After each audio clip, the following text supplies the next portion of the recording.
Question number 11. A box weighing 2000 Newton is to be slowly slide through 20 meter on a straight track having friction coefficient 0.2 with the box. Point number A. Find the work done by the person pulling the box with a chain at an angle theta with the horizontal. Point number B. Find the work when the person has chosen a value of theta which ensures him the minimum magnitude of the force. Question में दो तीन चीज clearly given है.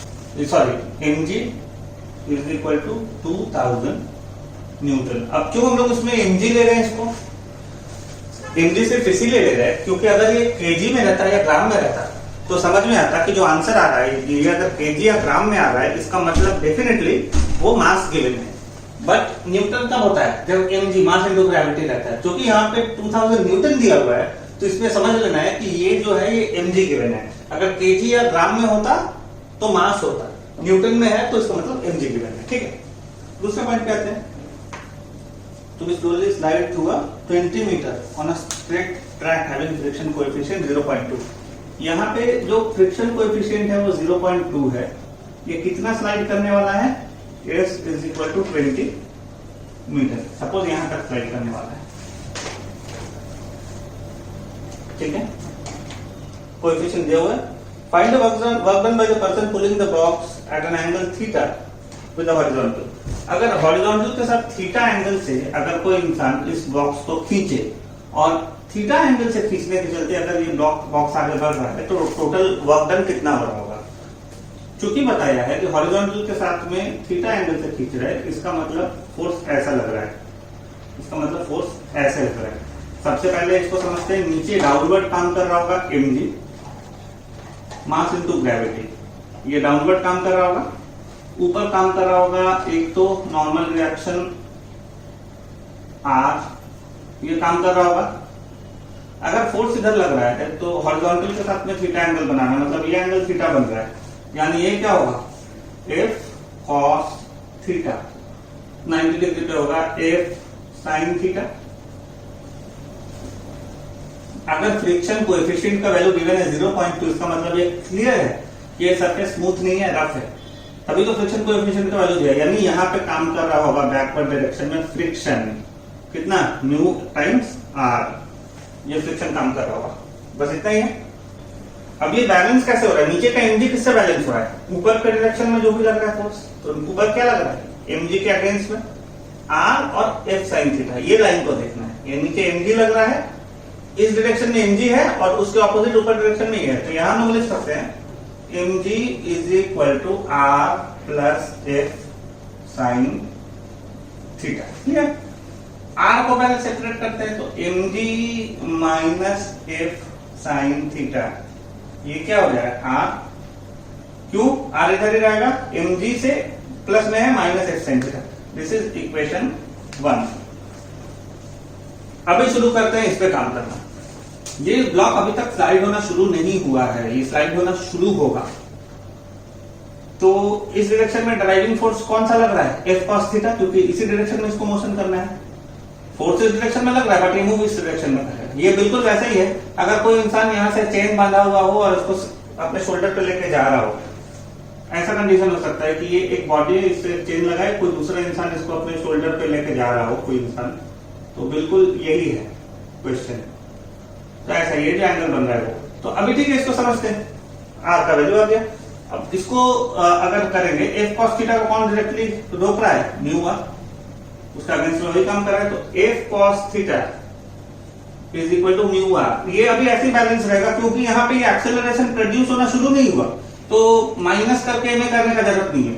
Move करने वाला है, चलने के लिए रेडी है कितना? 20 मीटर. तो f cos theta is equal to mu R. तो f cos theta is equal to mu and r का वैल्यू हम लोगों को मालूम है mg minus f sin theta. कोई डाउट नहीं है. तो f cos theta is equal to mu mg minus f sin theta.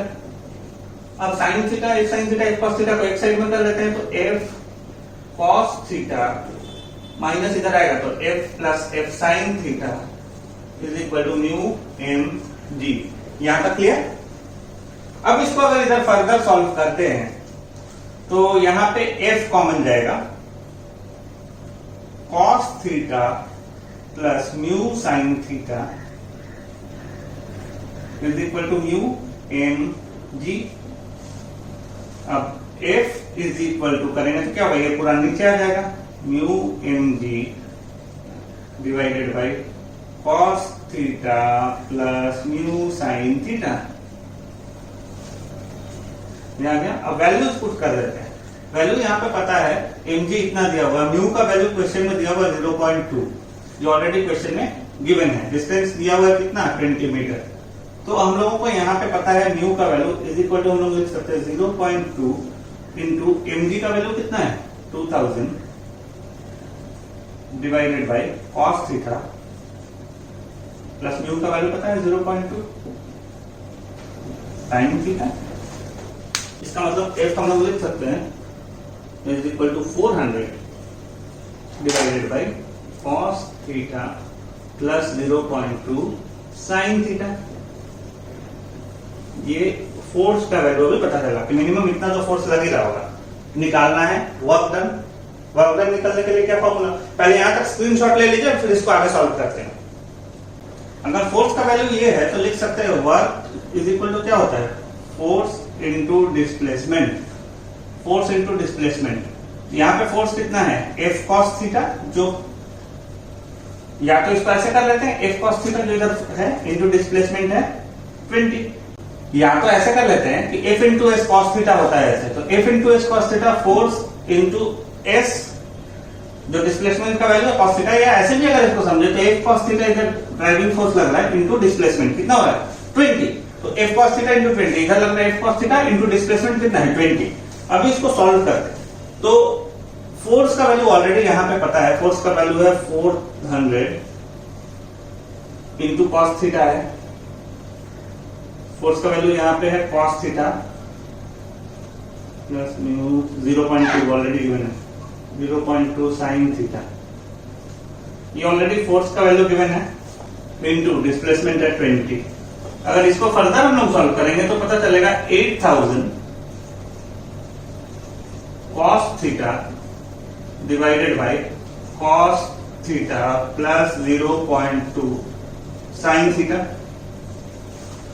यहां तक पता चल रहा है किसका वैल्यू, वर्क डन का वैल्यू। अब एक चीज और समझना है, ऊपर भी cos थीटा नीचे भी cos थीटा, तो काम करते हैं ऊपर भी cos थीटा से डिवाइड करते हैं नीचे भी cos थीटा से डिवाइड कर देते हैं। तो क्या फायदा होगा, फायदा ये होगा कि cos थीटा कैंसिल हो जाएगा और sin theta by cos theta tan theta आ जाएगा। एक और एडवांटेज है कि cos थीटा से डिवाइड करेंगे तो ये और इक्वेशन छोटा हो जाएगा। तो देखते हैं इसको कैसे होगा। cos थीटा से डिवाइड करते हैं तो is equal to 8000 cos theta by cos theta divided by, अगर पूरा को cos थीटा से डिवाइड करें इसका मतलब ऐसा होगा cos theta by cos theta plus 0.2 sin theta by cos theta, यही तो होगा। फर्दर सॉल्व करते तो क्या होता है, ये और ये कैंसिल हो जाएगा cos थीटा यहाँ cos थीटा कैंसिल हो जाएगा। तो इसको लिख सकते हैं 8000 divided by cos theta by cos theta is 1 plus 0.2 sin theta by cos theta is tan theta. तो इसका मतलब वर्क का वैल्यू आ रहा है 8000 divided by 1 plus 0.2 tan theta, ये वैल्यू आ रहा है वर्क का। अब आंसर, अगर ये आंसर लिखे तो बिल्कुल सही है, आंसर में थोड़ा सा ट्विस्ट किया गया, जानबूझ के किया गया ताकि आपको पता चले कि इस तरह से भी कैलकुलेशन कर सकते हैं। कभी कंपटीशन में अगर आंसर इस तरह से आए और अगर आपको डायरेक्ट ऑप्शन में नहीं मिले ऑब्जेक्टिव में इसका आंसर, तो आप उसको मल्टीप्लाई या डिवाइड करके देख सकते हैं कि इससे मिलता जुलता आंसर ऑप्शन में अवेलेबल है कि नहीं।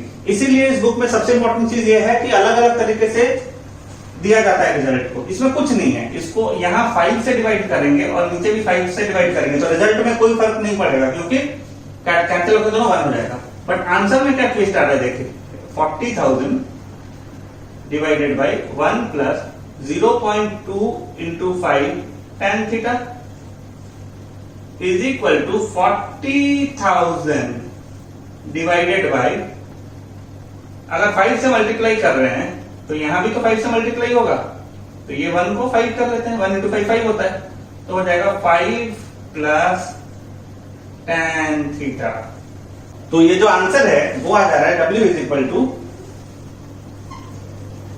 40,000 बाय 5 प्लस tan थीटा। ये हो जाएगा आंसर जूल में। ये हो गया फर्स्ट पार्ट का आंसर। अब इसका पार्ट बी देखते हैं। पार्ट बी में पूछ रहा find the work when a person has chosen a value of theta which ensures in the minimum magnitude of the force। ठीक है, मतलब अब पूछ रहा है कि वर्क डन निकालना है तब जब फोर्स बिल्कुल मिनिमम लग रहा हो, यानी फोर्स का जो मैग्नीट्यूड है वो बिल्कुल मिनिमम हो, उस टाइम पे वर्क डन कितना होगा। सपोज कोई फोर्स लगा रहा है, फोर्स लगा करके इसको स्लाइड तो करवा ले रहा है, बट ये नहीं पूछ रहा है। यहां पूछ रहा है कि मिनिमम कितना फोर्स चाहिए। हो सकता है मिनिमम से ज्यादा फोर्स लगाओ। यहाँ अगर 5 न्यूटन का है, कोई डायरेक्ट 7 न्यूटन लगा रहा है तो भी तो आगे बढ़ जा रहा है, बट पूछ रहा है कि मिनिमम कितना फोर्स चाहिए होगा।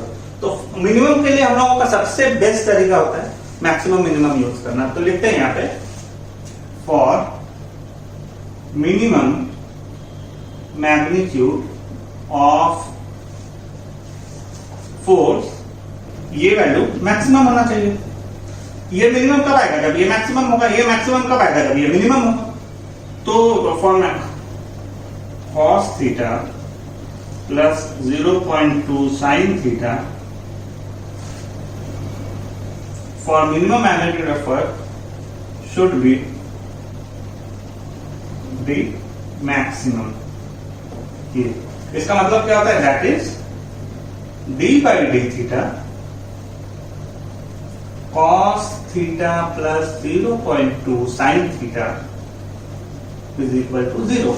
ये अगर होगा तो मैग्नीट्यूड जो है फोर्स का मिनिमम मैग्नीट्यूड निकलेगा। तो इसको अगर फर्दर सॉल्व करें तो कर सकते हैं d by d theta of cos theta plus ये कांस्टेंट है 0.2 तो बाहर आ जाएगा d sin theta by d theta is equal to 0। तो जैसे पता है cos थीटा का डिफरेंशिएशन होता है minus sin theta plus 0.2 cos theta is equal to 0। अब ये माइनस साइन थीटा को उधर लेकर चले जाते हैं तो 0.2 cos थीटा यहाँ और लिख लेते हैं, और 0.2 cos theta is equal to sine theta. Therefore 0.2 is equal to, इसको नीचे करेंगे तो tan थीटा आ जाएगा, sine theta by cos theta. इसका मतलब यहाँ पे समझ में आ रहा है। Therefore, sin theta by cos theta होता है tan theta is equal to 0.2। tan theta का वैल्यू कितना आ गया? 0.2। तो जब tan थीटा का वैल्यू 0.2 पुट करेंगे तो इसका मिनिमम मैग्नीट्यूड निकलेगा। ठीक है, वर्क का। तो वर्क हम लोगों को पता है कि हम लोगों को वर्क जो आया है, पहले इसका स्क्रीनशॉट ले लीजिए फिर इसको आगे सॉल्व करते हैं। ये वर्क आया था पहले W is equal to 40,000 divide by 5 plus tan theta. यहाँ पे tan थीटा की जगह पे पुट क्या कर देंगे? 0.2 जो वैल्यू अभी आया is equal to 40,000 divide by, यहां से शुरू होगा फिर W इज इक्वल टू इतना आया था तो is equal 40,000 divide 5 plus 0.2 is equal to 40,000 divide by 5.2। इसका एक्यूरेट आंसर आएगा इज इक्वल टू 7690 जूल। या एक चीज और समझना है, जी का वैल्यू 9.8 पुट करते हैं तो एक्यूरेट आता है, क्योंकि हम लोग 10 लेकर के दिए हैं तो थोड़ा सा डिफरेंस आ सकता है, बट आंसर अगर 9.8 लेकर करेंगे तो फाइनली यही आंसर है।